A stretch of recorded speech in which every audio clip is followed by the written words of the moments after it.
सोचिए, आपके हाथ में एक खूबसूरत संतरे से लदा पेड़ है। क्या आपने कभी सोचा यह संतरा आखिर बना किससे है?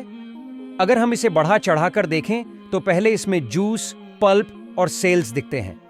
फिर सेल्स के अंदर मॉलिक्यूल्स, मॉलिक्यूल्स के अंदर एटम्स और एटम्स के अंदर प्रोटॉन्स, न्यूट्रॉन्स आते हैं। लेकिन कहानी यहां खत्म नहीं होती।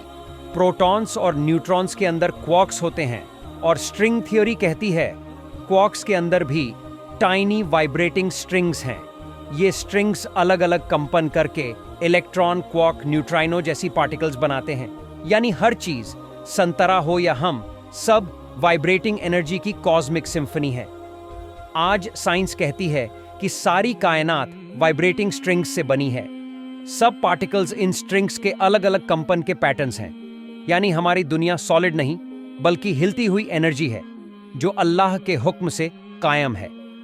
अब सुनिए कुरान क्या कहता है। वह अल्लाह ही है जिसने हर चीज को पैदा किया और वह हर चीज को अच्छी तरह जानता है। सूरह अल-अनाम आयत 101।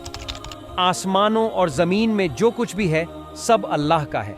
सूरह अल-बकरा आयत 284। और अल्लाह ने हमें कुरान में बार बार सोचने, गौर करने की दावत दी है। क्या उन्होंने कुरान में गौर नहीं किया? और अगर ये अल्लाह के अलावा किसी और की तरफ से होता तो उसमें बहुत सा तजाद, मतभेद पाते। सूरह अन-निसा आयत 62। क्या वो कुरान में गौर नहीं करते या उनके दिलों पर ताले लगे हुए हैं? सूरह मुहम्मद आयत 24। सोचिए, 1400 साल पहले कुरान ने बताया कि अल्लाह हर चीज का खालिक, क्रिएटर है।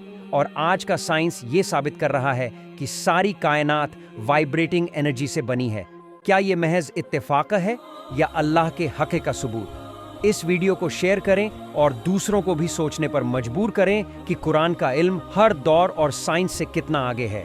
और हमें कुरान में दी गई हिदायतों पर गौर करना चाहिए ताकि हम सही रास्ते पर रहें।